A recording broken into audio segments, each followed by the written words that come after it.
Hello, everyone. Okay, even as I wait for you to join,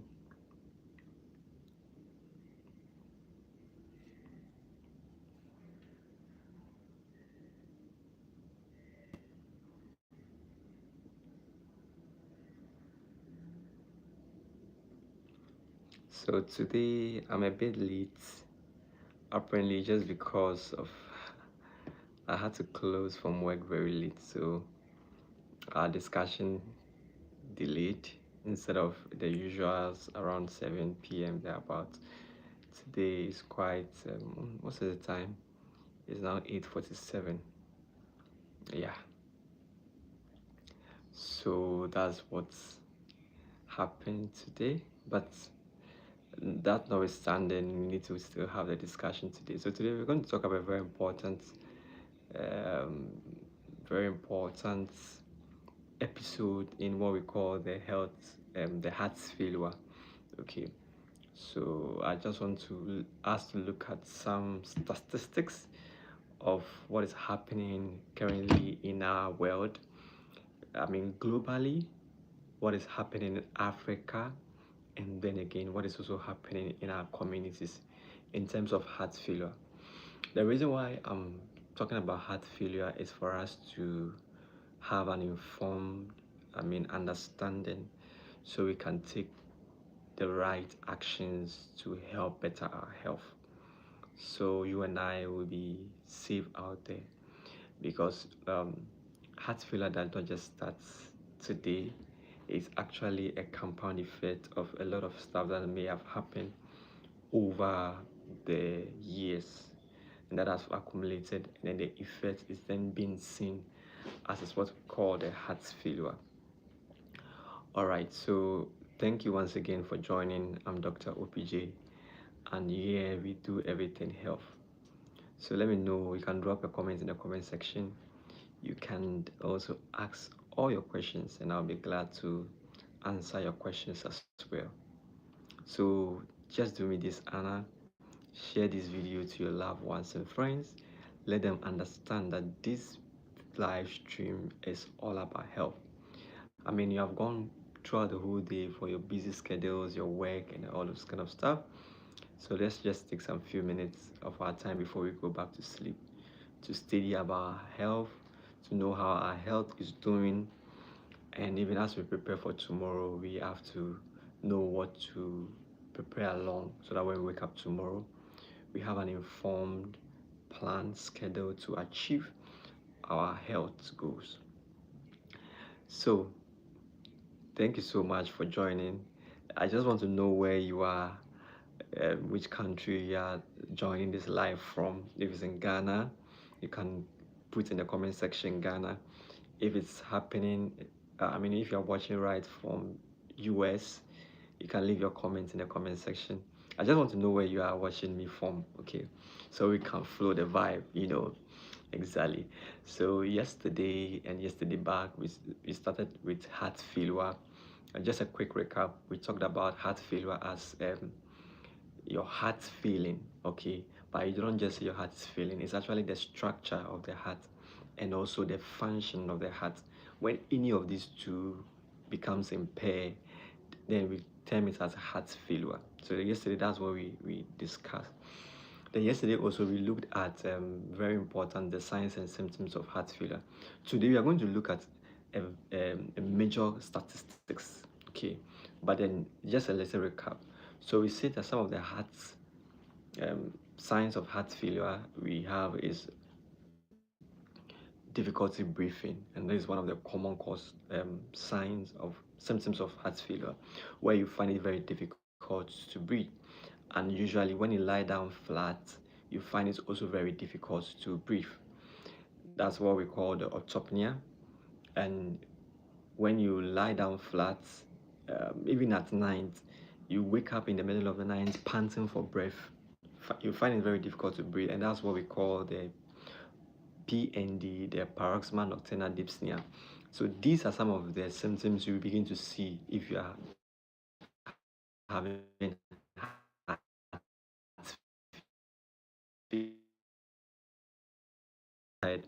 That could also be a sign that your heart is. Then we talk about cough.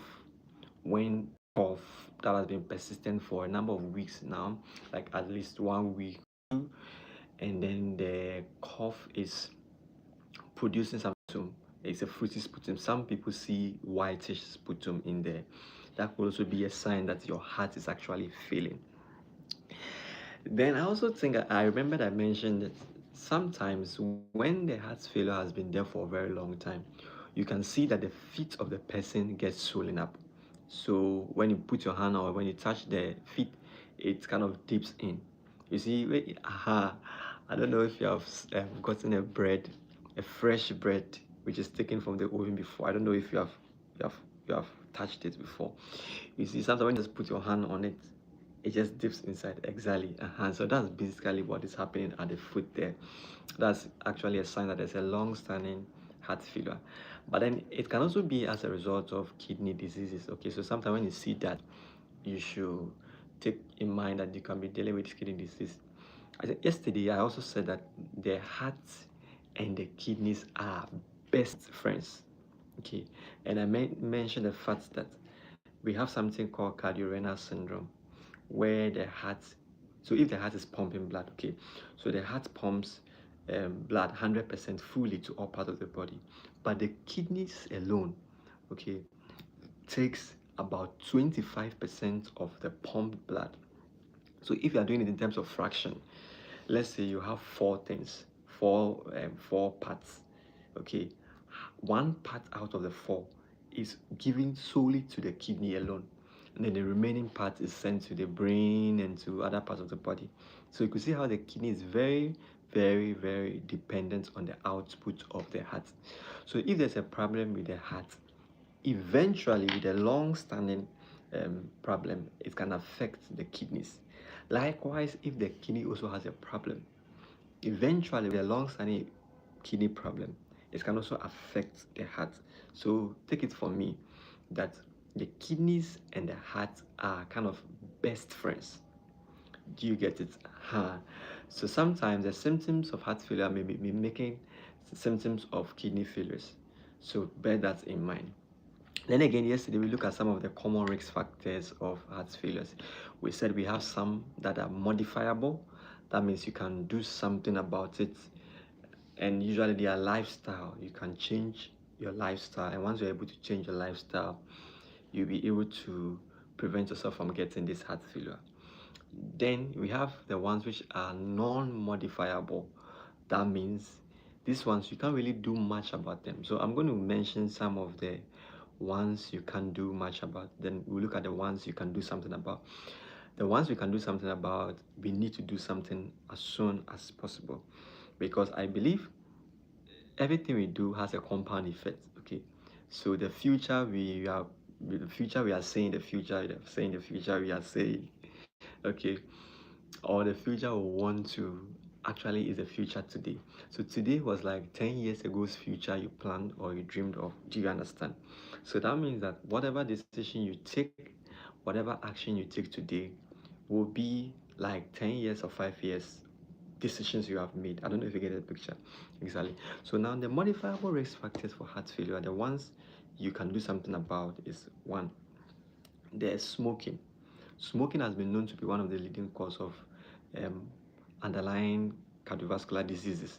Okay, so once you can quit smoking, or yesterday I mentioned that they can have second smokers, second-hand smokers.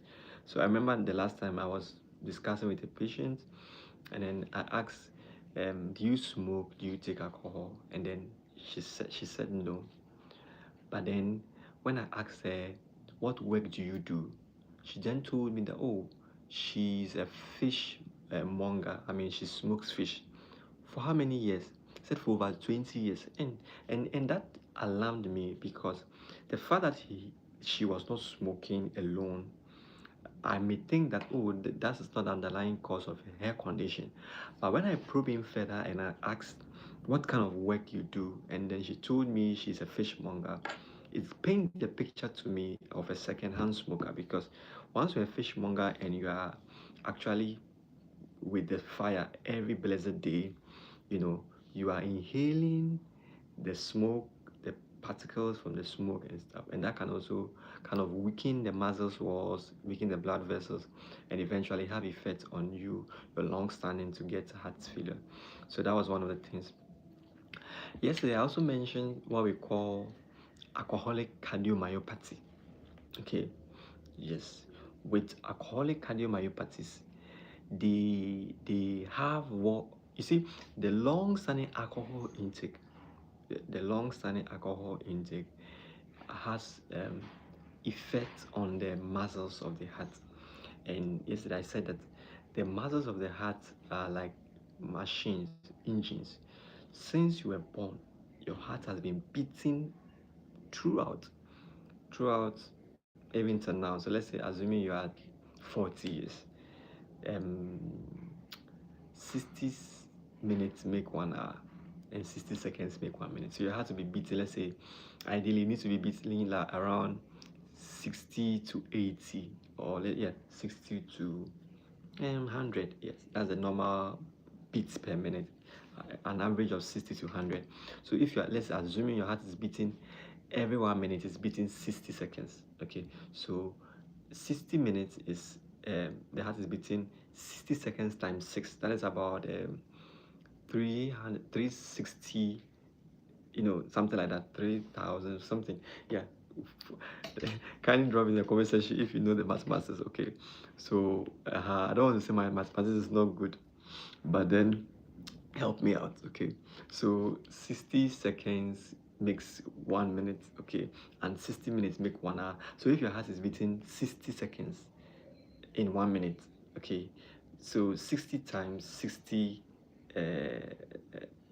minutes, which is 1 hour. Okay, so 60 times 60, that will be 3,600. So in 1 hour, your heart is beating like 3,600 beats just in 1 hour. And then in 24 hours, so you multiply it by 24. That's just for 24 hours. Then in 7 days, then a year, a month, a year.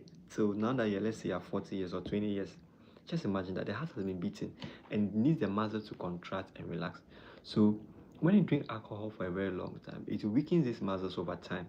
And so the muscles become very large, and then they cannot do the usual contraction and relaxation. And that can cause the heart failure. So with that said, now let me go into what I wanted to say. I wanted to mention, which is called the statistics. Okay, so it is known for a fact that more than 64 million people are living with heart failure. Okay, more than 64 people are living with heart failure. Probably you're not getting the picture well. So currently Ghana is about 35 million people. So Ghana is about 35 million people. So let's just say yes. So Ghana is about 35 million people. So the whole of Ghana, 35 million people. Let's just assume that we are dealing with two countries, Ghana and Ghana.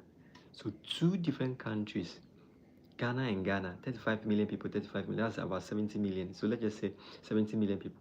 That is the total number of the almost and more of the whole world of people living with heart failure, or are having heart failure and they are not even aware of. That's Ghana times two. The whole world and more are having heart failure. So you can see how globally the burden of heart failure is very wide. So I've used the countries to represent that for you. Two of Ghana can uh, show us a picture of, give us a fair picture of people living with heart failure. All right, great. The second one we want to talk about is now globally they have also made it understood that about two, when you take 10 people, okay, with 10 elderly people in the older ages, two of them are having heart failure. So if you take 10 people, two of them are having heart failure, and then the 8 remaining, statistics is even showing that the 8 remaining, 4 out of them, that's half of them, is on their way of getting heart failure, because that 4 of them are either having hypertension, and then most of them will not control their hypertension and they are on their way of getting heart failure. So yesterday I also said the fact that uncontrolled hypertension is one of the leading causes of people having heart failure. And here in Ghana, the statistics or study was conducted in Kolebu, which showed that there's a growing number of people coming to the hospital. And if you take 100 people in the emergency room, 100 people in the emergency room, about 15 of them are having something to do with heart conditions. About 15 of them are having something to do with heart conditions. 15 of them. If you take 100 people in the emergency room, 15 of them are having something to do with, or let's just say 20% of them. So that's 1/5 of them are actually having something to do with heart failure. Either they are managing them for heart failure or heart-related condition. That should tell you that the heart is a very important organ that we don't usually take good care of, and then it ends up you and I coming to the hospital with a lot of heart conditions. Please, does it make sense? Yeah. So kindly drop in the comment section what you have learned so far. Don't forget to share this video to your loved ones and friends so we all learn about this very important stuff. Now, statistically, it was also shown that about 50% of the 15 people that I said they are dealing with heart failure anytime it comes to the emergency end up dying. Yes, they end up dying from heart failure. Yes, one, as a result of not recognizing it early, or two, by the time they come to the hospital, it may have been too late. Their hearts have failed drastically. However, also, statistics have shown that 15% of people are also able to survive with the mortalities. So they are able to survive, even though they have heart failure, they can live quite a number of years, even after them being diagnosed of heart failure, with right and proper care and management. Do you get it? So basically, that's what heart failure is. The statistics is showing. Another very important thing I would like you to know is that the statistics is also showing that by 2050, are you with me? Yes. The statistics is also showing that, I hope you are with me. Please, you can comment in the comment section so I know that you are with me. I want to be your new friend, okay? So comment in the comment section so that I can know your name, so that anytime you join the live, I can be able to acknowledge you, okay? You're my special person, so kindly drop in the comment section. All right, thank you so much. So don't forget to share this video to your loved ones and friends. Okay, so statistics have also shown that heart failure cases will be actually expected to increase by 2050. By 2050, heart failure videos are expected to increase by 2050. I said heart failure videos. I meant to say heart failure, conditions are expected to increase by 2050. So think about it, that like your community today, there are quite people already living with heart failure. So if they don't improve their blood controls, that's one of the things that can cause. Okay. So today's prevention actually can shape tomorrow's, statistics. So like these statistics we are reading, I was telling you, was as a result of yesterday's prevention people did not put in place, and that's why the statistics it's very big and clear for us to even discuss it. So I believe that once we are able to do today's prevention now, it will change the face of the future or tomorrow's statistics. Do you get the picture? So I believe that as the statistics is now saying that by 2050, heart failure conditions will increase drastically. I also believe that when we prevent most of these are a lot of preventable diseases, and then this is how we go about it: exercising at least 3 times daily, 3 times in a week, like 30 minutes for 3 times, or even 4 times in a week, of which we are not doing anyway because we are stressed and stuff. But then we need to also find time to make time for our health.